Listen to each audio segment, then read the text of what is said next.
Quand vous parlez, grâce à la technologie de Cardom, une start-up israélienne, on va pouvoir savoir qui parle dans la voiture et du coup adapter la réaction de la voiture. Bonjour Eric Fenton. Bonjour. Directeur des opérations de Software République. Avant toute chose, rappelez-nous un petit peu ce qu'est Software République. Alors Software République, c'est un consortium de 6 grands groupes mondiaux à base française, Renault, Orange, Thales, ST Microélectronique, Dassault Systèmes et Atos, qui a été créé donc il y a 2 ans et qui a pour but de créer des business ensemble autour du monde de la mobilité dans une logique de création de nouveaux services et de nouveaux produits. Vous essayez d'inventer un peu la voiture de demain version européenne. Exactement, et en faisant des innovations pas juste pour faire de la R&D ou pour faire des proof of concept, mais pour les passer à l'échelle rapidement. Alors ici à Vivatech, vous annoncez et vous présentez ce véhicule qui est derrière nous.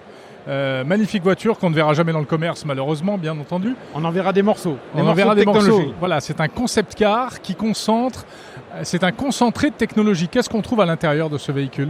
Effectivement, on a lancé avec les 6 grands groupes et puis aussi 6 startups qui sont venus renforcer notre écosystème, une vingtaine de briques de technologie qui vont préfigurer la mobilité de demain. Vous allez avoir des systèmes de reconnaissance, par exemple, pour ouvrir la voiture, qui sont des reconnaissances d'abord de posture, très intéressant d'un point de vue aussi de la privacy, puisque vous pouvez arriver avec une cagoule sur la tête, personne ne veut vous reconnaître, mais la voiture va reconnaître votre démarche. La démarche. Exactement. Mais la démarche, donc quand je vais vers le véhicule. Exactement, il va vous reconnaître, ça va lui permettre de se réveiller, et puis ensuite, quand vous allez vous rapprocher, là, au niveau de la porte, il va y avoir une reconnaissance faciale qui va déverrouiller la voiture. On a sur la vitre d'ailleurs un avatar qui est projeté avec un projecteur d'une start-up française qui s'appelle Highlight, qui projette donc un avatar sur la vitre. Ensuite, vous rentrez dans la voiture. À l'intérieur, vous allez avoir un gros focus sur la santé avec des capteurs qui sont dans le volant et qui vont mesurer fréquence cardiaque, HRV, etc. Mais aussi des éléments d'état émotionnel. Ça, c'est une start-up française aussi, Sterntech, qui l'amène. Donc pas besoin d'avoir une montre connectée. En me posant les mains sur le volant, j'aurai un petit bilan de santé. Un petit bilan de santé et surtout on va être capable d'adapter votre expérience dans la voiture à cet état de santé ou à cet état émotionnel. Les lumières, la musique, la clim, voire demain les niveaux de délégation de conduite qui seront autorisés en fonction de votre état. C'est-à-dire qu'on peut voir si je suis en mauvaise santé. Est-ce qu'on en peut mauvaise santé et de mauvaise humeur aussi. Ah, de mauvaise humeur. Ah, ça ne doit jamais vous arriver. J'essaye, non, que ça ne m'arrive pas. Mais alors ça veut dire, oui, pourquoi ? Parce qu'en termes de sécurité... c'est ça. À la fois, il y a une notion de sécurité et une notion de confort. Ouais. C'est qu'en fonction de votre état émotionnel, on va vous proposer une expérience différente dans la voiture. Ensuite, pardon Eric, c'est quand même intriguant ce truc-là. Est-ce que ça peut détecter si j'ai trop bu ? Alors non, c'est d'autres sujets sur lesquels on travaille, mais aujourd'hui celui-là ne détecte pas ça. D'accord. D'autres briques technologiques. Alors, le son avec 2 choses incroyables. D'abord, il y a 14 haut-parleurs dans la voiture, y compris dans les appuis-têtes. Donc vous avez une expérience de son immersif incroyable. L'ingénieur du son de Jean-Michel Jarre qui a testé et finalisé la mise au point avec nous disait qu'on était dans l'équivalent de son studio. Donc vraiment une expérience son incroyable. Et puis surtout une spatialisation du son.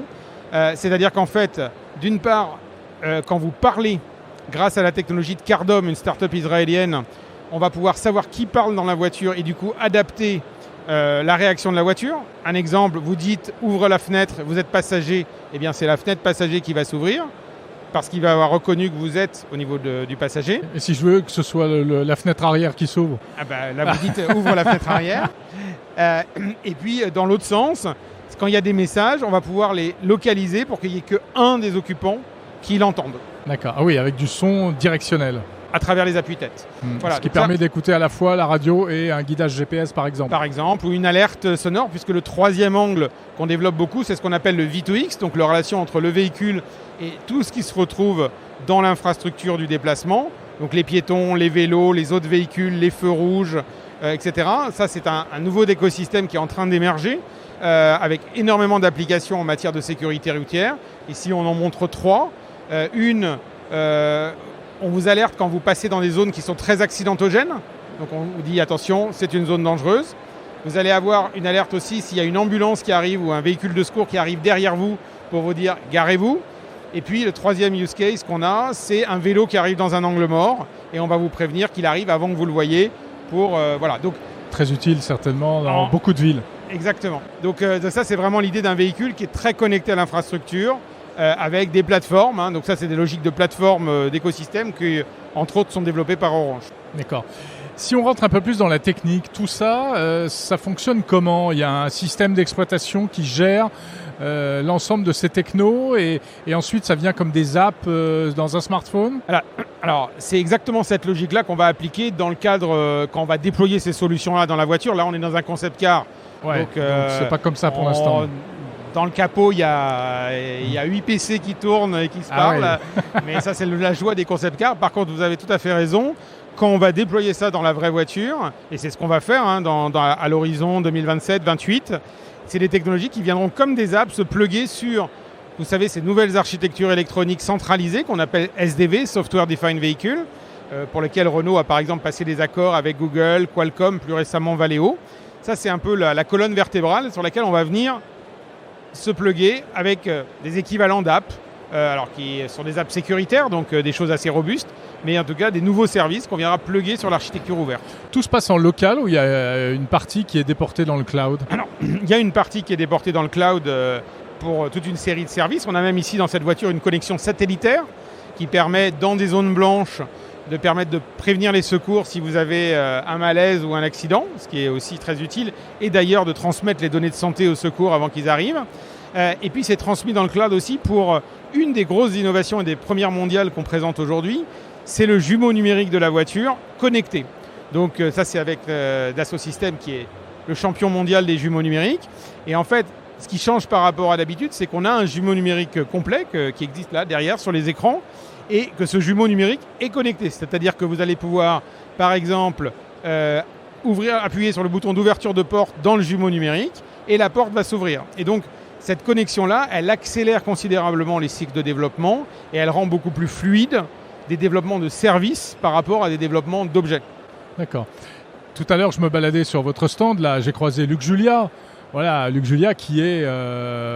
mon chef. Qui est votre chef, mais c'est ça qui chapeaute toute l'innovation au sein du groupe Renault aujourd'hui. Et qui est, on le sait aussi, l'homme du cloud. C'est lui qui avait introduit le cloud chez Samsung, etc. Donc j'imagine qu'effectivement, il y a cette vision de connectivité. Oui, mais une vision du cloud raisonnée. Oui, parce qu'il a un peu, il a un discours très prudent d'ailleurs. Oui, aujourd'hui, par rapport à ça. Et nous là-dessus, on a vraiment une logique durable autour du cloud. C'est-à-dire que bien sûr, il y a des fonctions qui sont indispensables dans le cloud, mais on va essayer de faire un maximum de traitements dans la voiture. C'est un équilibre qui est subtil parce que pour faire des traitements dans la voiture, d'abord il faut de la capacité de calcul et on est en contrainte dans la voiture. Et puis deuxièmement, les temps de développement sont plus longs pour intégrer des fonctions dans la voiture, beaucoup plus rapides quand on le fait dans le cloud. Et dans l'exemple de la solution cybersécurité de cette voiture derrière, qui va passer en série d'ici début 2025 à travers une solution qu'on a développée avec Thales, Orange et Renault. C'est la solution de cybersécurité qui va passer en série. Exactement. Donc ça sera déployé dans les voitures Renault et d'ailleurs dans d'autres types de véhicules. On est en discussion avec d'autres constructeurs, y compris hors automobile, moissonneuses-batteuses, tracteurs. L'antivirus dans la voiture. Exactement. Un système de détection et de réaction en cas d'incidents qui sont repérés. Et là, on a vraiment appliqué cette logique de frugalité du cloud avec toute une série de choses qui sont faites on-board. On trie les alertes en fait. On regarde où est-ce qu'on peut avoir des faux positifs et on en fait une grosse partie on-board.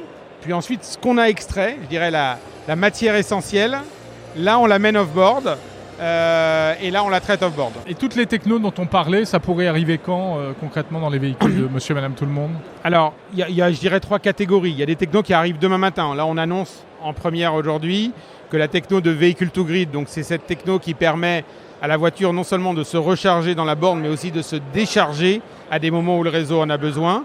Cette technologie, elle arrive dans la Renault 5, qui sera lancée l'année prochaine. Donc ça, c'est une des technologies qui est mûre. La solution cyber, on l'a dit, elle arrive début 2025. Après, on a un deuxième paquet de technologies qui arrivera autour de 2028. C'est des technologies qui sont en train d'être mises en œuvre dans les futurs véhicules. Et puis après, on a des technologies beaucoup plus futuristes, comme par exemple le satellite dans la voiture, où honnêtement, on n'a pas encore trouvé le vrai champ d'application pour une marque. On a parlé de ces applications qui qui sont plus liés, j'ai l'impression, pas au confort, mais enfin aux pratiques du conducteur. Vous parlez pas de voitures autonomes et de choses comme ça, c'est pas dans votre champ, ça? Non, là c'est pas du tout dans l'angle le véhicule autonome de ce qu'on a cherché à travailler, parce que, encore une fois, on est vraiment convaincu que la connectivité, elle a avant tout à apporter et à répondre à des attentes des personnes et des occupants, voire des gens autour, pour les protéger, et que le véhicule autonome et ces systèmes de délégation de conduite, c'est plutôt, je dirais, des évolutions technologiques, mais qui sont un peu cachées. Hein. Donc nous, notre focus, c'est vraiment cette notion d'humain. Et je pense que là, je reviens à la marque Renault. S'il y a une marque en automobile qui peut porter cette notion d'humain, c'est bien Renault. Vous développez plein de techno. C'est quoi votre point de départ? Vous vous dites, techniquement on peut le faire, alors on va le faire, ou alors vous vous dites, ça on en a vraiment besoin, alors on va le faire? Ouais, ce qui est magique, et surtout quand on cristallise les choses dans un concept car comme ça, c'est qu'en fait on fait le truc dans les deux sens. C'est-à-dire qu'on a à la fois des choses dont on avait besoin, qu'on a eu envie de mettre, on a aussi des choses qu'on a été chercher dans les labos des différentes entreprises, qu'on a mis dans la voiture, et maintenant on se dit, ah bah tiens, ça marche, on va le mettre dans la vraie vie. Donc il y a vraiment les deux approches fonctionnent, et l'effet d'avoir un objet fédérateur comme ça, c'est extrêmement puissant, parce que plutôt que de faire des projets isolés, ça vient un peu fédérer d'énergie. Il y a 100 personnes qui ont bossé sur le concept car. D'habitude, un concept car traditionnel d'un constructeur, c'est une ou deux personnes voilà, et c'est très, très, très verticalisé. Et là, on avait plein de partenaires, donc c'était compliqué. Mais c'est une belle prouesse technique, puisqu'il y a beaucoup d'innovations qui fonctionnent vraiment et que beaucoup de gens ont pu tester. Merci Eric Fontaine, directeur des opérations de Software République. Merci Jérôme.